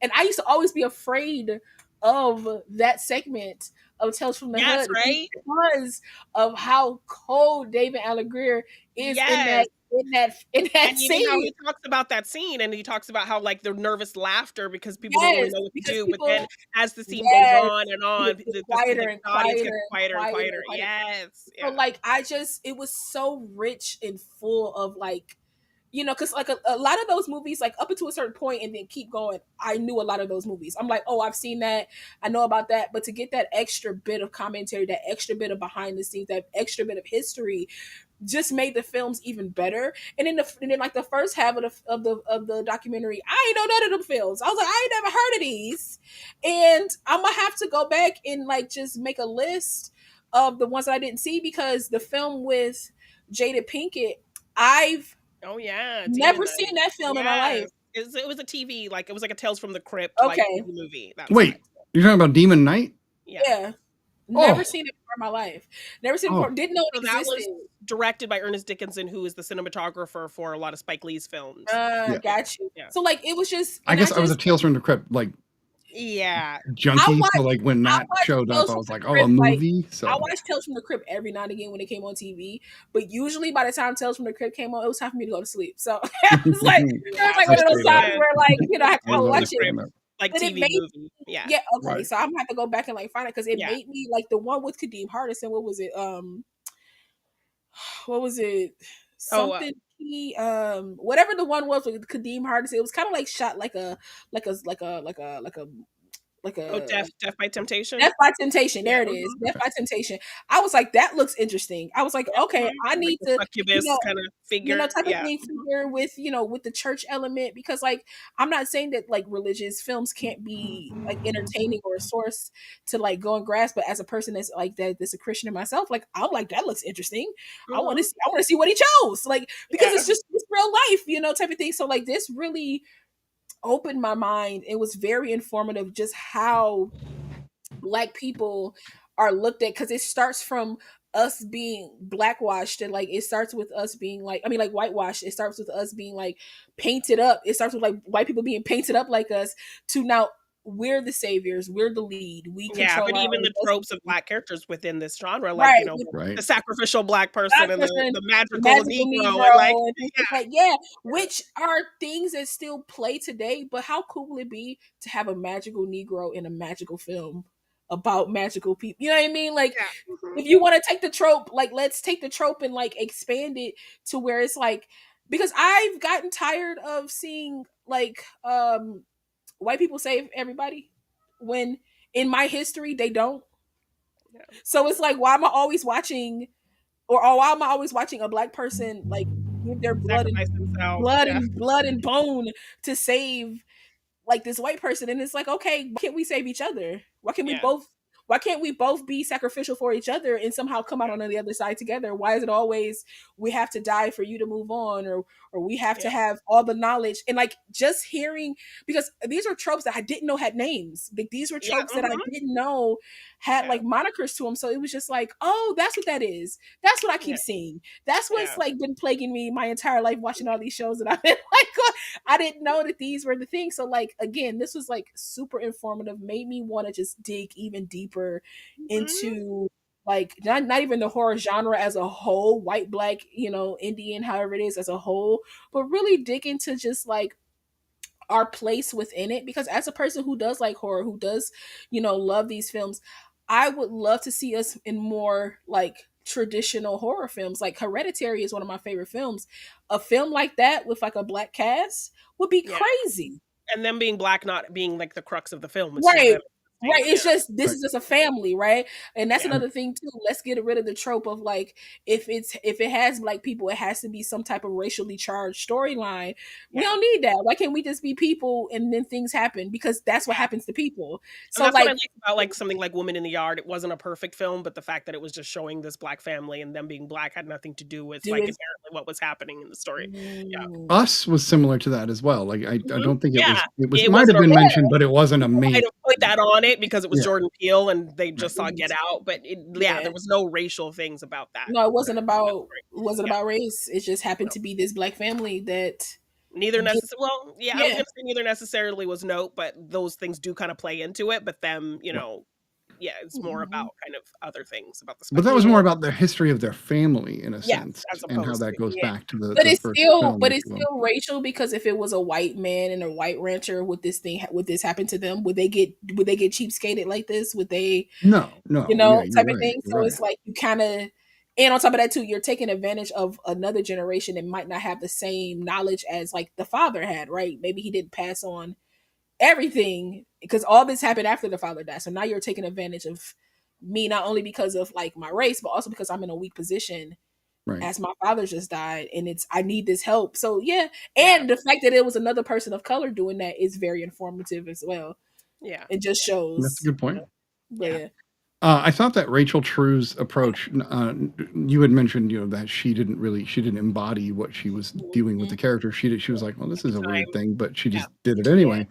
But the other part of what she was saying, where she was like, my roles were always the friend, and she had to like say, are you all right? Are you all right? Like 100 different ways. Right. Which was very eye-opening for me.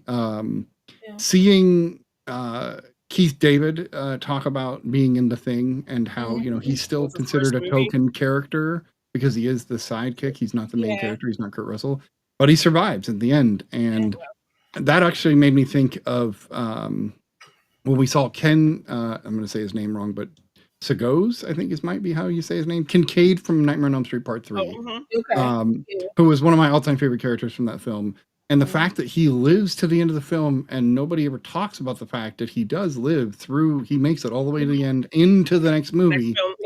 And then they kill him in the worst, lamest way. I was so like, why couldn't you kill the other kid? Sure. But let Kincaid move on to the new friend group.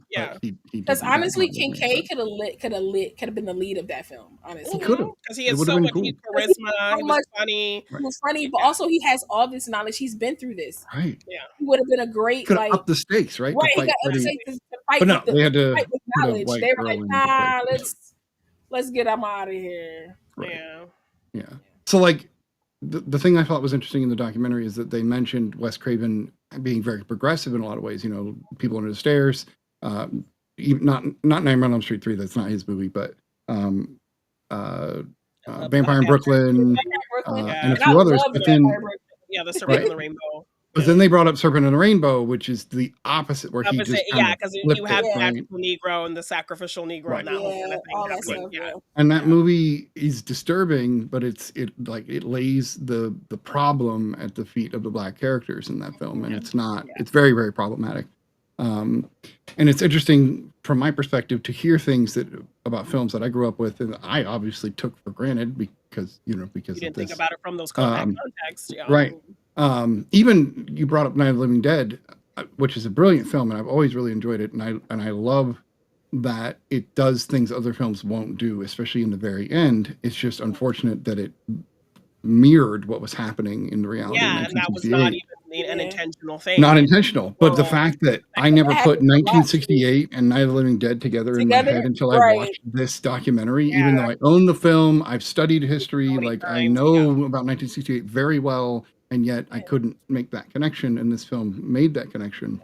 I think that these kinds of films are wildly important because for people like me, please, if you are of a pasty complexion, please go watch this film, because it's going to give you an honest approach to what people that don't look like you see in film, which I explained. We watched the best man, I think, that we watched. Is that the film? What's going on with it? Anyway, so it was my first experience with a film without white people in it, without any white people in it. That was the film. And so for me, it was a kind of a revelation when I watched the movie, and I was like, oh shit, okay, so this is what it's like to not be included in a movie. And somebody says that, I think, in the documentary, imagine how white people would feel going to movies and only seeing Black people. It's which fathomable. So I noticed it only because I had never noticed it before. Other than that, I enjoyed the film. It didn't matter to me. But then I saw a white person. I was like, oh, there's a white guy in the background. And then it made you think he didn't have a speaking line. There was not a one. Right. He was just some guy at the party or whatever, in the background. And so I was like, okay, if that's what I feel from one movie, I can't fathom. I'm not even going to try to fathom what it's like for all of cinema and all of television to just basically be in your face. And so I really enjoyed when they got to the 90s, and they're like, the 90s was kind of a revelation, and things started to switch. And things started to switch. But I do like what I can't remember her name. But she makes the point of when she was in the theater watching Get Out, and the white people beside her was giving empathy to the Black person on screen. And I was like, that's a very interesting take, because we don't get that in film, right? We as a person who grew up watching a lot of white media, right? Don't get it twisted. I was on my Martin, on my Fresh Prince, on my Family Matters, but I watched a lot of white. You were inundated, media. I was very inundated with it. So it's I've always had sympathy for everybody, right? I understood why Joey was sad because of her family life. I understood why the brothers on One Tree Hill was going to this. I understood why the Charm sisters were out and couldn't really figure it out because of their different. I was there for it all. I have empathy for them all. So in this day and age, to watch people not have empathy for Riri Williams.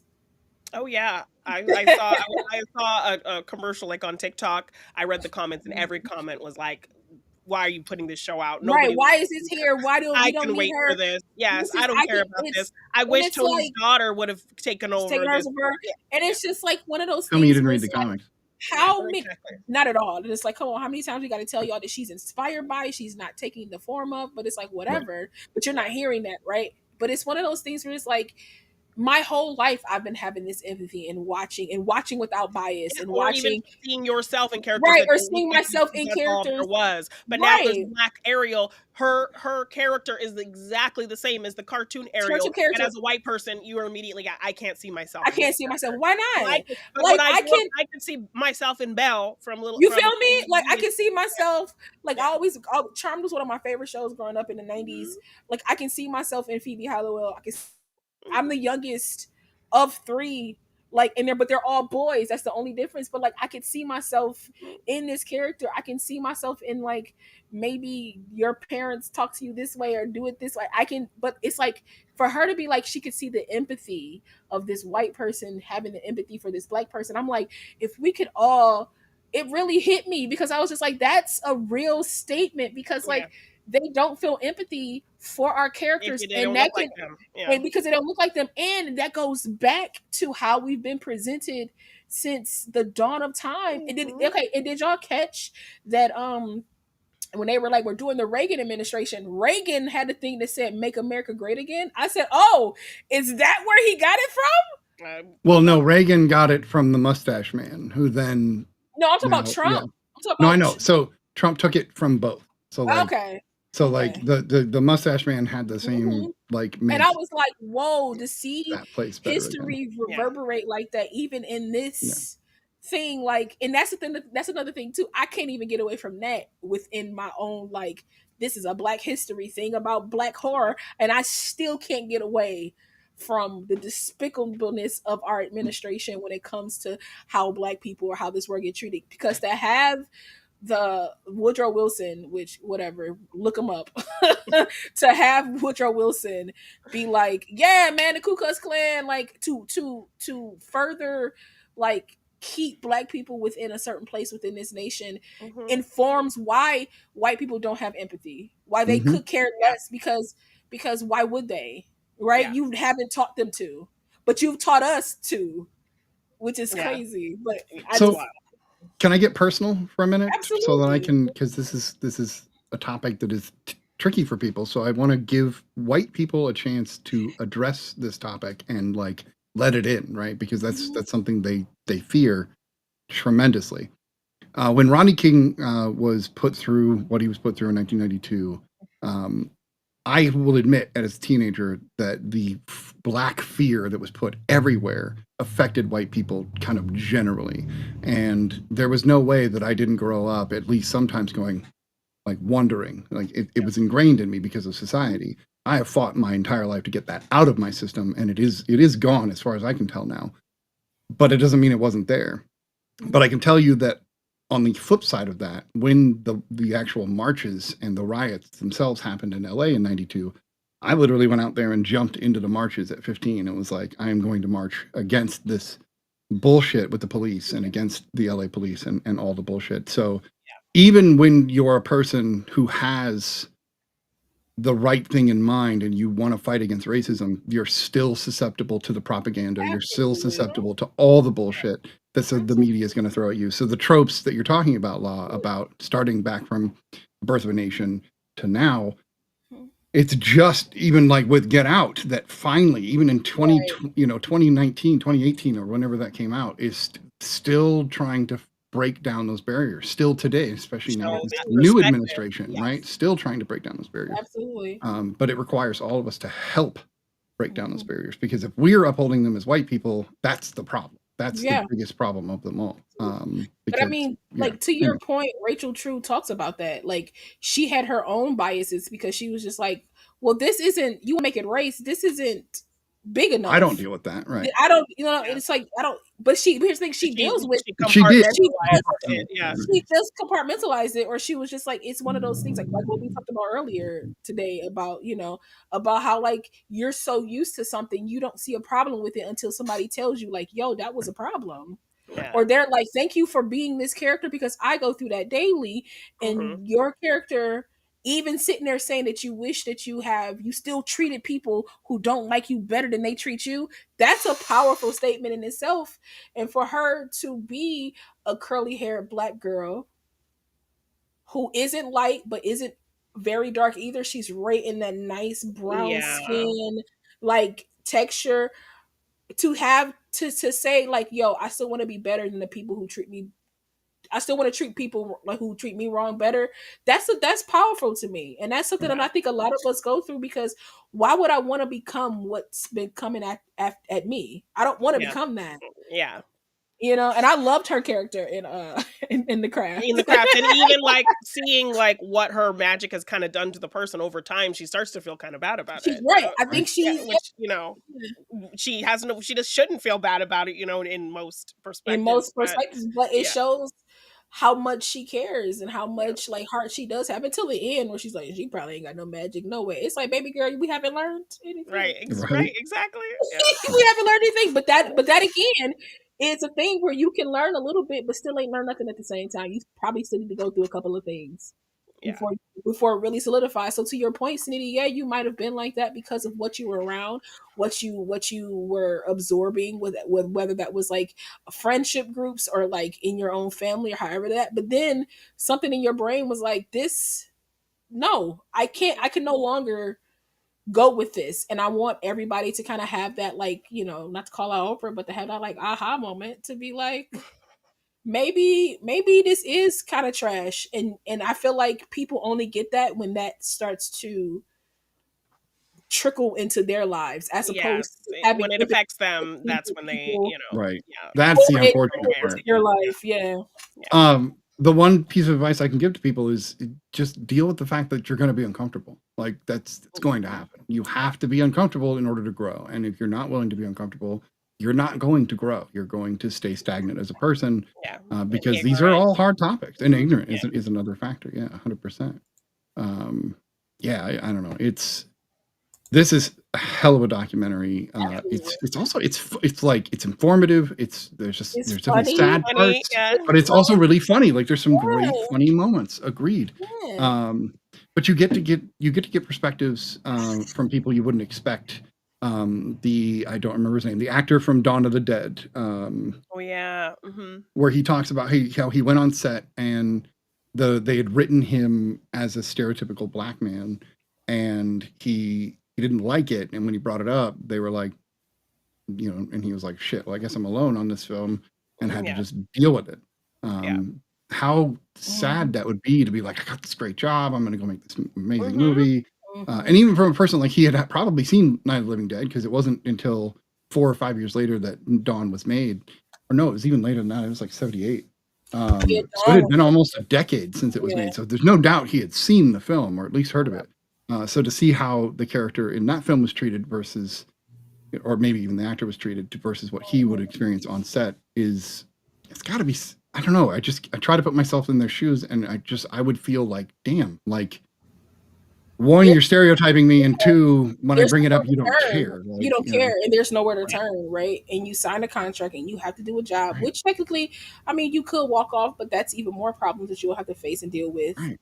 You might not get another job. Right, you might not get another job. You have to grin and bear it. I love Richard Lawson was like, I would audition for these roles, and he said something like, I know that I'm the lead. I should be the lead. I should be that.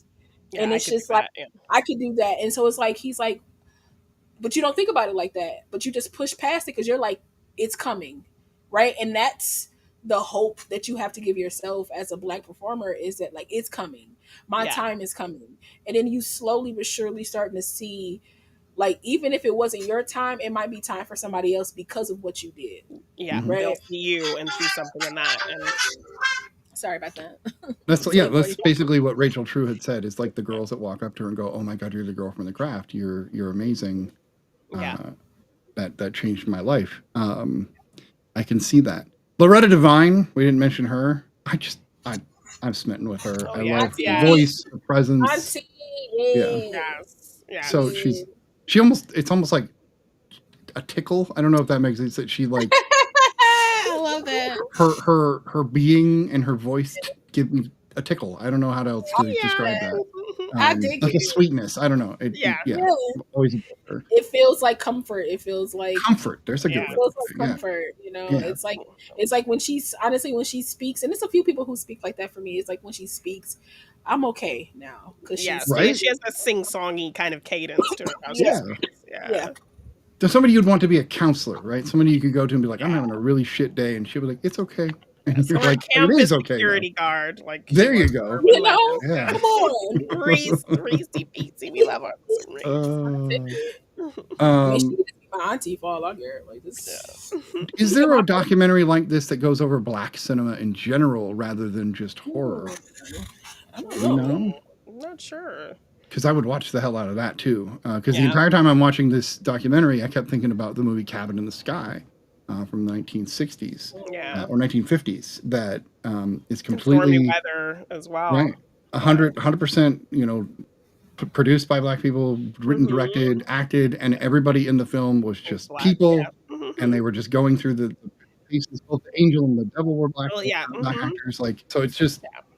You know, not my favorite movie ever, but the importance of the film and what it's saying and what it's doing in terms of black cinema is so early because you don't really see anything like that. Because I think they even talk about something in a movie where it depicts a black wedding and like you know nothing's made of them. You know, it's just wild to see just black characters living in that time period in the 40s. You know, which I adored that. So there's a documentary on Netflix called "Is That Black Enough for You?" It came out in 2022.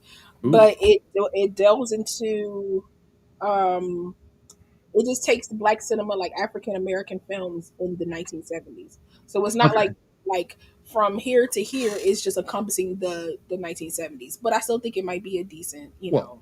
There it has is Lawrence Fishburne in it. It looks like so. There is a documentary, I think, because my friend got me this black film book, and I think a young black filmmaker actually made a documentary kind of based off of that book, but I can't remember what it's called, and the book's like way over there on my shelf. So I'll have to pull it up and let you know about it, because I think there was a documentary made based on this black cinema book.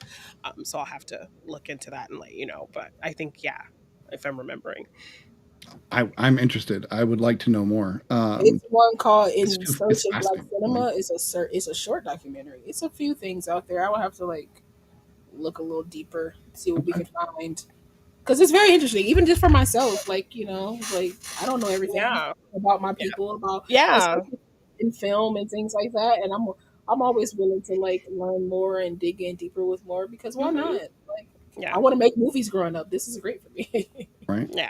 Now, if somebody comes along and goes, "Why isn't there a documentary about white cinema?" I'm gonna slap somebody. I'm gonna hurt them. I mean, what about all movies? Right. Every behind the scenes ever made about cinema. It's about because you can go back to like when they were doing stuff about musicals. There's not a black movie up in there. There's not a black. That is white cinema, you know. What I mean? And it's so frustrating, like that the first talking film, like the first important film, is a blackface movie. Like exactly. Well, what sucks also about Birth of a Nation, since we did bring it up. Well, the jazz singers is what I was referencing, but but just going back to the Birth of a Nation. The film itself was revolutionary as far as cinema is concerned. The topic is fucking awful and like terrible. But it was the first time somebody had ever really strung a movie together in that way and had all these action sequences and things. And it's unfortunate because they still teach that shit in film school today. And I think there's got to be better ways to teach cinema without bringing up that movie. So it was revolutionary. Who cares? The racism it all is worse than that. So like, why are we, than the innovation. And there were movies similar to it, like right after. Like, why not just be like, just go to those instead? But they don't. And screw Woodrow Wilson. Who cares? That guy was a piece of shit. My God, listen. When I was I was so annoyed when that came up. I was like, what's happening here? Right. Speaking of which, you heard the Rose Garden got torn up. Sorry, I know that's totally an aside, but the Rose Garden got torn up, and they're going to put a fucking patio instead. Yeah. What? I heard that they were doing that, but a patio, a cement slab, pave over it with cement. Yeah. What a like perfect metaphor for what's happening. So, all right. Any other thoughts on horror noir? Now, I did see that there's a Shudder movie with Tony Todd called Horror Noir. Yeah, I think that based off of this documentary, they made some short, like little movies, like vignette kind of films. I was curious. Called Horror Noir. And I think it's like a branch off, like they actually produced some movies off of this documentary with just about black stories. Yeah. I might check it out because Tony Todd, is no longer with us, and Definitely check out the remake of Night of the Living Dead. It's like the one time he actually plays like a hero character. So no, that's Tom Savini did that. Yeah, movie, directed that one. is Yeah, wild. he's He's playing the Dwayne Jones part in that remake. And Actually, Barbara is much more of a badass than she is. Wait, you said you've never seen Night of the Living Dead?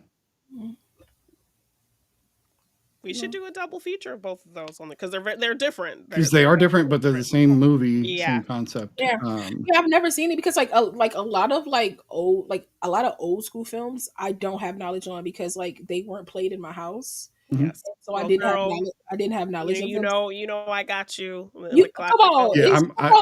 Between her and I, we can get you a ton of old film. So it's one of those things where it's like I might have heard of it in passing because I maybe saw something else or it was mentioned in another film, because films love mentioning other films. That's what was my introduction to classic films. Was my mom would show me a handful, like Imitation of Life. That's a great, because that deals with black and white my people. grandmother had that one. The Bad Seed. So there were a couple my mom showed me. To Sir with Love, Sidney Poitier. That was the first Sidney Poitier film I'd seen, and then just kind of hearing or watching like rom-coms and watching somebody watch an old rom-com and then I'd be like, what was that? Right. Think it out. Yeah. So that's like where my head's at. Like, so I do want to get into more like, especially more like cinema for sure, but really like more black, like my history of these films and get more into that because like there's a lot of things that I haven't seen. Like I've heard of The Children Under the Stairs, never seen it. Like People Under the Stairs? Yeah, The People Under the Stairs. People Under the Stairs, never seen it. Heard of it, never seen it.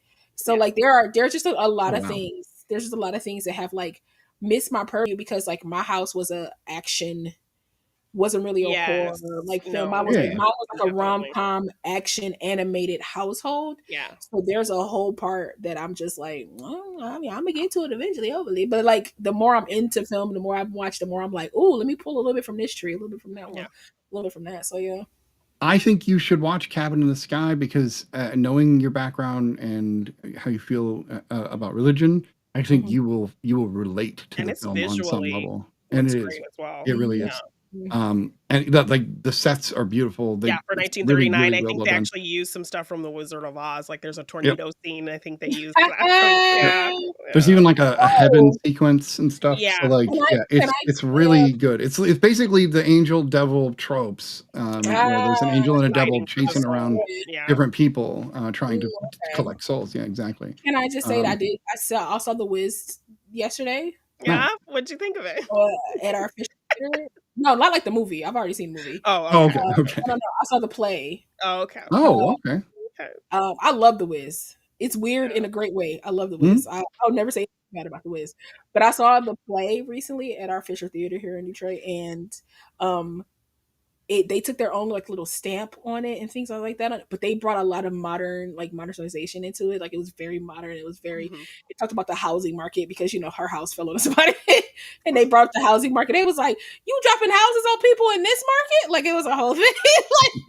Like they made it like very comical and like of the moment of the time. And I thought it was great. I thought it was like really good. They took elements from the film, but they created their own like thing. It was very, very well done. And I just wanted to like, if anybody gets The Wiz anywhere where they're going, just watch it because it was pretty. It was very like, it felt gospel, felt very informative, and it felt very gospel. And I thought it was like, I was like, look at. And it was like an all black cast, and it was just like very nice. But I brought it up because you brought up tornadoes. Like so, in the play, there are people dressed up as like tornadoes, essentially. Like they're dressed up in like black smoky type of outfits, and they're just like spinning around. I like that. Like the people were the tornadoes, or like the Yellow Brick Road was like henchmen, all dressed in yellow, and they were all like dance down like the road together. It was very very innovative how they interpreted, brought those to life for people. So when you saw it say tornado, it just popped in my head. I was like, I gotta say it now. That's cool. That's really cool. I like it. The Wiz is always fun. It's just a fun movie. I love it all. The Wizard of Oz is the one with what's the old girl name from New Girl with what's her name? You like Tin Man. Tin Man is the one you're talking about. Tin Man was so good. Tin Man was so good. Emerald City was amazing. I hate that they canceled that. So now Muppets Wizard of Oz. You like that as well, right? I mean, it was great. had his moments. I think it was actually one of the made-for-TV Muppet movies, so it's not as good as some of the others that were made for theaters. So, or like, what was it like the OZ, like in Tin Man? I just like I like when people put their own like little weird spin on it. Yeah. Now, you know, what about Return to Oz? Because that was my Reserve of Oz. Fairuza Balk, of course.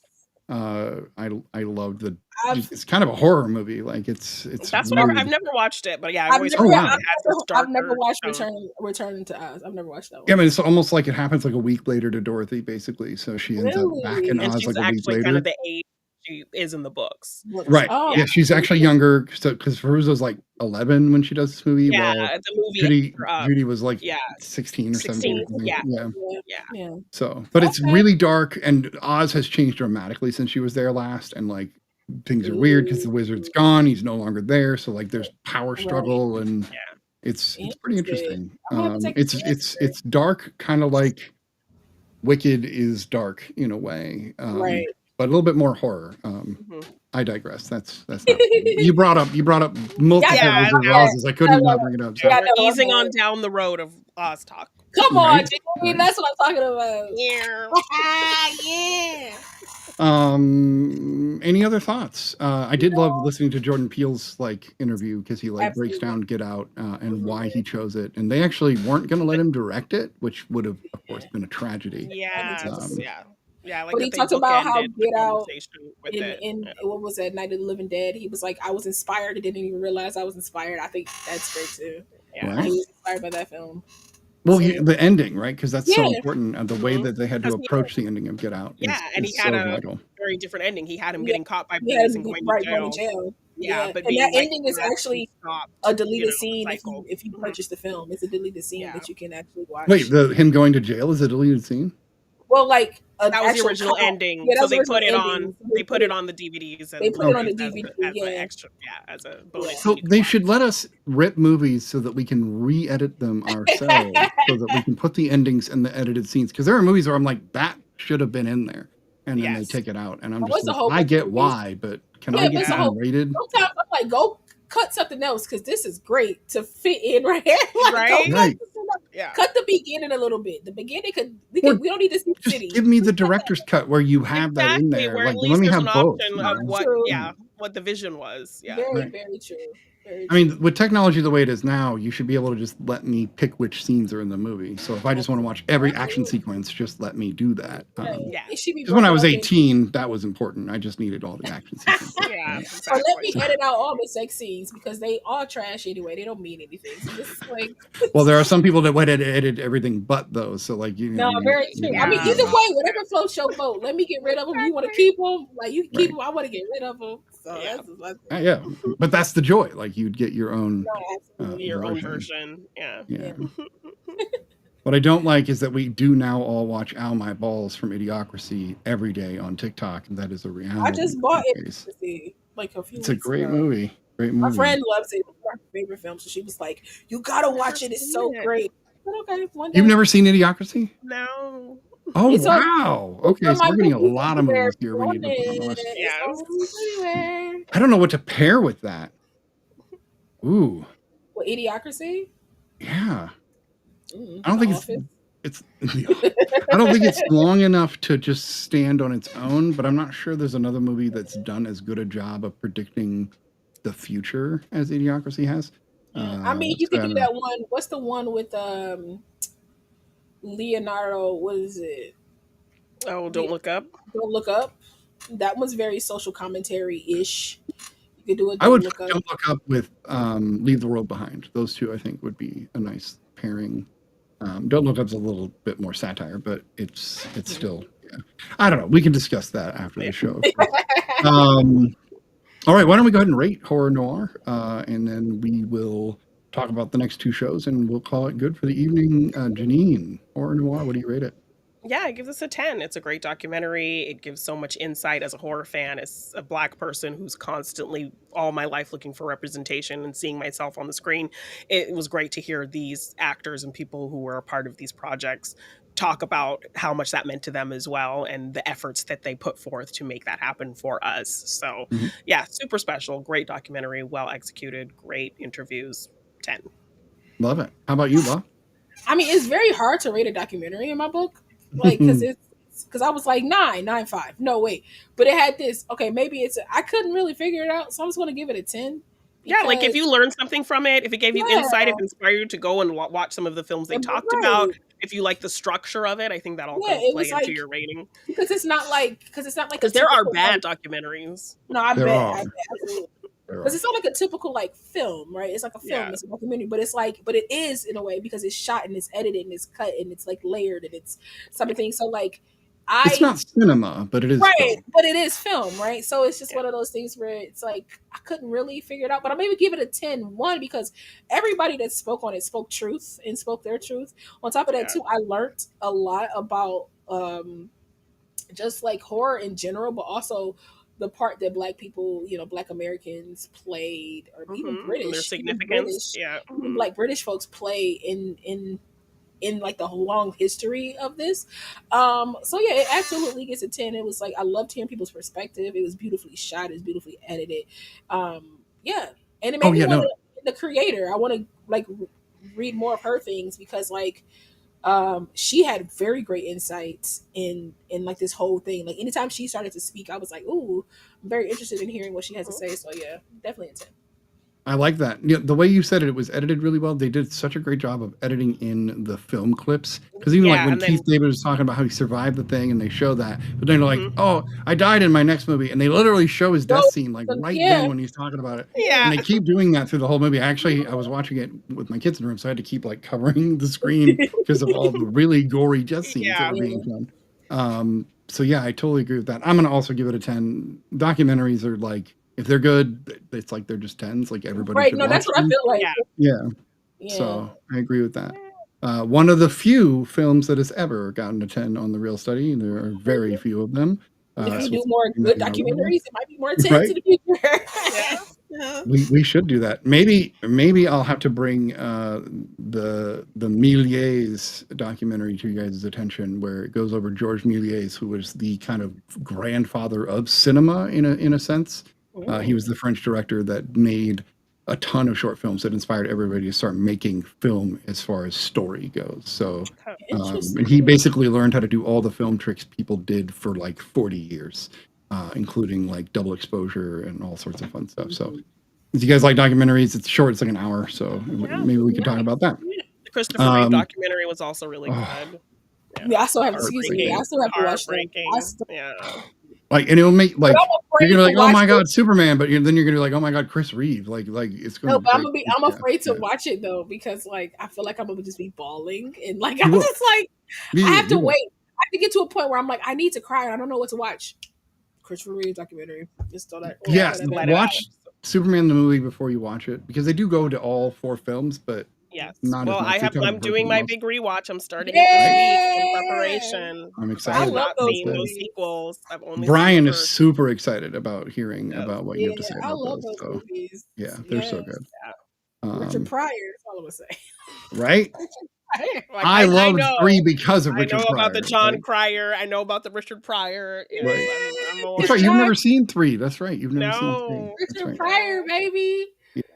I just love the comeuppance of John Cryer now being Lex Luthor. Like he's being Lex Luthor, like in the Arrowverse. Like it's so good. I was like, sir.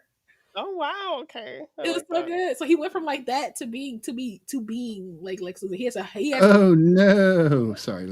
He has a rich. I know.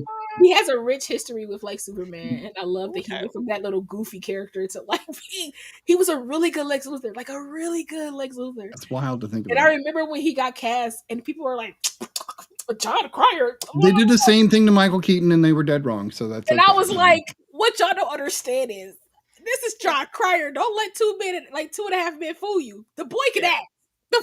Well, yeah, he wasn't in all the Brat Pack movies of the 80s because he sucked. Like that's not why he was in them. So he was so good. He's so good as Lex Luthor. Do yourselves a favor. Just YouTube John Cryer Lex Luthor. As Lex Luthor. Okay. 100%. He still brings like that energy. He kind of still brings like that like Pretty in Pink energy, but in a like sinister way, a very calm, sinister way. And then sometimes when he gets like in your face, I'm like, you know what, John Cryer, I'm a fan. I'm a fan. I love it.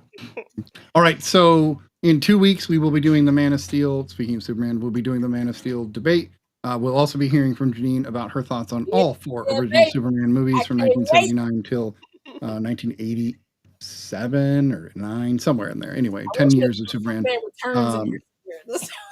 I mean, I almost feel like we should.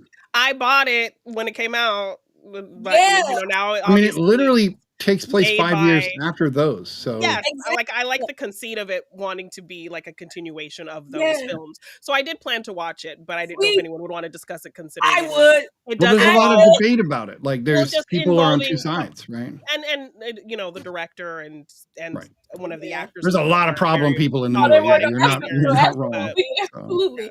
But I liked Superman Returns because it hit me in the feels, man. Yeah, it hit me squarely in the feels, and I thought it was a beautiful thing. And people, it was a beautiful nod to Chris Reeve. Like they were trying to keep him alive. Continuing on his version of that character. Exactly, and Brandon Routh did a great job, an amazing job, and for him to be this, to get people so much ire and victory off of him being this character, for him to go to the Arrowverse and to become another version of and get that redemption. It was so cool. So, okay, sorry. Yeah, he got his Ahmet Best redemption. Sure. Right? He absolutely did. Yes. Yeah. We could go off. We could literally talk about movies forever. That's the thing about us. We are movie fanatics. So next week we don't know what the movies are. Pay attention. We'll announce that, and then we'll have 2 more episodes of the season. Right. Other than that, follow us on everything. Follow the Reel Arena as well. Follow us personally on everything. But other than that, this has been episode 34 of season 4 of the Reel Study. We appreciate you guys stopping by. See you next time.